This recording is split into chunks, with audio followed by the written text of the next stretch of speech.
Tenemos nuestro primer invitado en la línea telefónica, es el diputado Ángel Alvarado, pertenece a la Comisión de Finanzas de la Asamblea Nacional. Diputado, bienvenido, le saluda Fernando Tineo.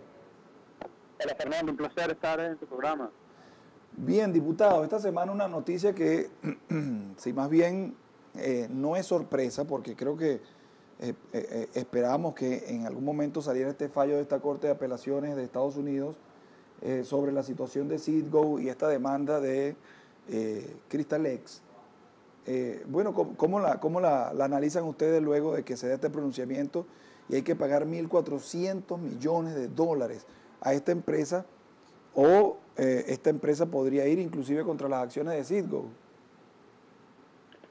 Bueno, Fernando, primeramente es una situación sumamente preocupante para todos los venezolanos, la situación de Citgo, comprometida con múltiples acreedores. Y como tú bien dices, hace un año se había dado la primera sentencia, en la cual básicamente se contiene que PDVSA y la República de Venezuela son alter ego, es decir, la misma cosa. Eso precisamente en base a una jurisprudencia que tiene que ver con Banec, que es un banco del Citibank expropiado en Cuba, luego tomado por Banec, en la cual pues se demostró que Banec y la República de Cuba son la misma cosa, casualmente. Entonces, bueno, es la misma política de expropiaciones que cada vez complica más la situación. Esto hace que la condición de Citgo en este momento sea cada vez más comprometida, que den menos opciones. No quiere decir que se ha perdido la empresa para los venezolanos, pero definitivamente pues la situación en la cual se encuentra una empresa que está hipotecada, que tal vez sería el calificativo más claro, en este momento pues la posibilidad de que eso se pierda para los venezolanos aumenta, y por supuesto pues eso tiene consecuencias en la vida corriente del venezolano, porque la hiperinflación que estamos viviendo, la contracción económica, no es otra cosa sino reflejo de esa destrucción de la industria petrolera nacional, de la destrucción de la economía venezolana, bueno, que ha costado tantas vidas de una emergencia humanitaria compleja, que hace que el Fondo Monetario Internacional reconozca las cifras de la Asamblea, en definitiva, que nosotros decimos que la caída de la economía este año va a ser de por lo menos 35%, que la caída de la economía en estos últimos 6 años es de 64%, es decir, una catástrofe económica como nunca antes se ha visto, sin un periodo de guerra formal. Fíjese, ¿y qué nos queda entonces por hacer? Porque ya llegamos a esa instancia de apelación. La verdad es que yo no conozco totalmente el sistema de justicia de Estados Unidos. No sé si todavía nos queda un escalón más antes de posiblemente ir a una Corte Suprema. Sí, se puede apelar a la Corte Suprema, como tú bien dices, todavía el proceso sigue andando. También en la sentencia, además de reconocer a Juan Guaidó como presidente de Venezuela, pues que siempre y cuando esa sentencia puede ser ejecutada en cuanto no interfiera en la política exterior del Departamento de Estado. Entonces eso abre la posibilidad a una orden ejecutiva en la cual el presidente Trump pueda proteger el activo debido a la situación tan compleja que vive Venezuela, ¿no? Pero de todas maneras esas cosas son hasta última hora, bueno, no se puede saber a priori, eso se ha solicitado múltiples veces por distintas vías, sea por el embajador acreditado en Washington, que es Carlos Vecchio, sea a través del procurador Hernández, sea a través también de Juan Guaidó directamente. Se ha solicitado eso, pero bueno, todavía eso no ha llegado, y mientras tanto pues hay que defender el activo como de lugar de la hipoteca en la cual lo han dejado. Yo explicaba ayer, y disculpe que cite un Twitter que yo escribí ayer, diputado, donde se le entregó esa concesión a Cristalex hace más de 10 años. Se le entregó esa concesión a Cristalex en Las Cristinas, una de las minas quizás con yacimientos más importantes en Venezuela, a una empresa que no tenía tradición minera, que tenía menos de 10 empleados, que el día de hoy tiene su oficina cerrada en Canadá. En fin, uno no se imaginaba hacia dónde iba Hugo Chávez luego que expropió esta institución que ahora, bueno, con esta demanda increíble, bueno, reabrirá su puerta a Cristalex porque la cantidad de dinero es exorbitante. Pero no supimos leer, diputado, en aquel momento, los que estaban en contra del gobierno de Hugo Chávez, lo que se venía detrás de esas expropiaciones y detrás de todo lo que está ocurriendo en el sur del país con todas estas mafias del oro, ¿no? Muy por su comentario, Fernando. Dice Gracián, es un gran pensador del siglo XVI, que las desgracias nunca vienen solas, no vienen en racimos, ¿no? Y pienso que las expropiaciones son el mejor reflejo de eso. Tú ves una expropiación, primero la entrega de una concesión a una mina que no estaba preparada para eso, una empresa que no estaba preparada para eso. Bueno, como ya sabemos, aquí salieron las grandes empresas y empezaron a llegar empresas de maletín, empresas sin experiencia. Primera consecuencia, la gente no gestionó bien las Cristinas. Segundo lugar, es propia, que es una solución aún más complicada porque no solo se abandona el activo, que en este momento está tomado por grupos irregulares y por todo tipo de delincuencia que ha generado masacres enteras en el arco minero, que además está generando un gran daño ecológico y que además esa expropiación tiene que ser resarcida porque Venezuela tiene un tratado con Canadá en la cual pues las diferencias tienen que ser resueltas en el Tribunal de Arbitraje del Banco Mundial, que es el CIADI. Entonces, bueno, mira, como errores tras errores van a ser cobrados en el futuro, y en este momento pues esta empresa es una entre muchas otras que está tratando de cobrarse con Citgo, porque detrás viene Conoco, viene Rusoro, viene Gold Reserve, viene Owens, Illinois, y todo el mundo va a tratar de cobrarse con Citgo. Entonces, bueno, por eso la situación de Citgo es tan comprometida. Esta es la primera de muchas otras demandas que vendrán, y por eso pues yo creo que sin una orden ejecutiva es bastante complicado que se pueda salvar este activo tan hipotecado. ¿Usted le ha hecho seguimiento, diputado, a este saqueo del oro en el sur del país?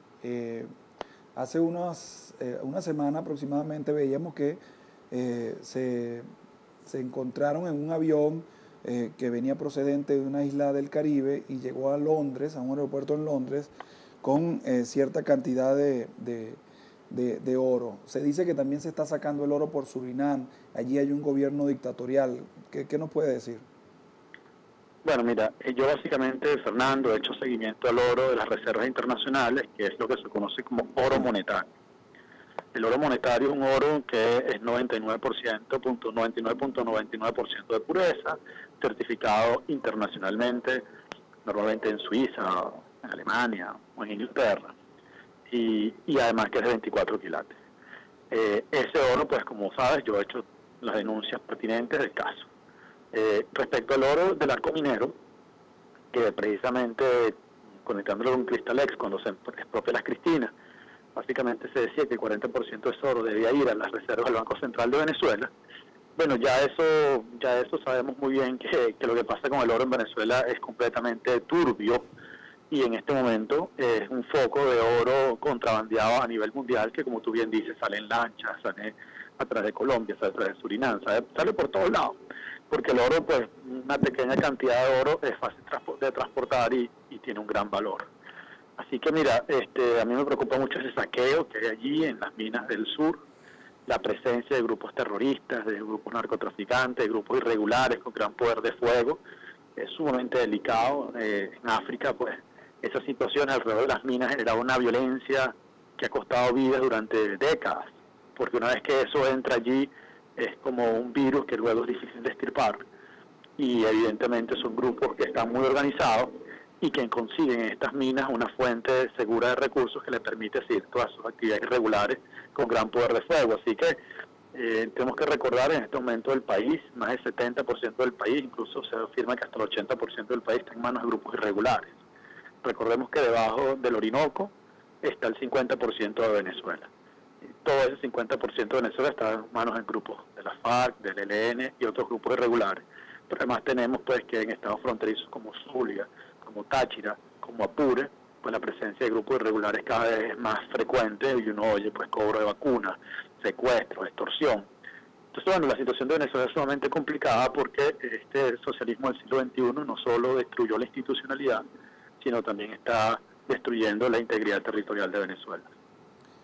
Diputado, antes de despedirlo, creemos que a lo mejor la semana que viene ustedes van a hablar de la inflación del mes de julio, pero ¿a qué se debe esa desaceleración del cual el gobierno está haciendo, pues, una alaraca, ¿no? Y cuáles son las premisas, digamos, que han llevado a que la inflación haya caído. El mes pasado, por ejemplo, cayó la inflación, pero seguimos viendo, por supuesto, unos precios exorbitantes en el supermercado, en el mercado, en donde sea, y la gente cada vez más pagando con dólares y no con bolívares. Sí, como tú dices, la inflación, yo lo estaba diciendo anteriormente, la hiperinflación se mantiene. El hecho de que la velocidad a la cual aumentan los precios no quiere decir que los precios aumenten, los precios siguen aumentando. Y siguen aumentando sobre todo de un pueblo cada vez más empobrecido, porque cuando tú ganas 4 o 5 dólares de salario mínimo, bueno, tú puedes decir que está dolarizado, pero está dolarizado en 5 dólares mensuales es vivir en la pobreza. Es correcto. Entonces, el gobierno, a partir especialmente de enero, aplicó una estrategia de encaje legal que ha hecho que se restrinja el consumo y por eso muchas veces los precios suben más lento que antes, pero siguen subiendo. Esa caída del consumo ha caído también la actividad económica y en este momento pues la economía sigue contrayéndose, volviéndose cada vez más pequeña, haciendo a los venezolanos cada vez más pobres. Porque la estrategia que ha seguido Nicolás Maduro para controlar la inflación ha sido el encaje legal, que es una estrategia que achica la economía, empobrece la economía y como tú ves, tiene un efecto paliativo muy débil sobre la inflación, porque la inflación se mantiene y la vida sigue haciéndose cada vez más cara. Con un agravante, que la vida se hace más cara en bolívares, pero también se hace más cara en dólares, producto de ese encaje legal, que es lo que mucha gente se pregunta. ¿Cómo es que hay inflación en dólares? Pues no hay inflación en dólares, sino que la vida se hace más cara expresada en dólares. Pues para eso se requiere una explicación tal vez más larga, pero sí, creo que allí tienen que encontrar la gente la explicación a la incapacidad de que incluso aquellos que tienen un salario dolarizado cada vez les rinde menos, la economía está más achicada, más empobrecida, más enana, y en definitiva pues no se resuelve ni la inflación ni se resuelve la falta de oportunidades que vemos en Venezuela y que hace que tanta gente se esté yendo del país. La estrategia que nosotros hemos planteado en Plan País es una estrategia distinta, una estrategia que permite que crezca la economía, que sea gigante la economía, que haya más oportunidades para la gente, al mismo tiempo que se reduce la inflación de inmediato a cero, y eso pues es la estrategia que nosotros hemos propuesto y no esta, pues que genera una gran cantidad de costos y no termina de resolver el problema. Bueno, va a ser un trabajo arduo. Después que esto finalice, en algún momento tendrá que terminar. Y levantar esa economía va a ser difícil, pero creo que el país tiene el potencial completo para salir adelante. Gracias por habernos atendido, diputado. Así es, Fernando. Siempre a la orden, cuídate.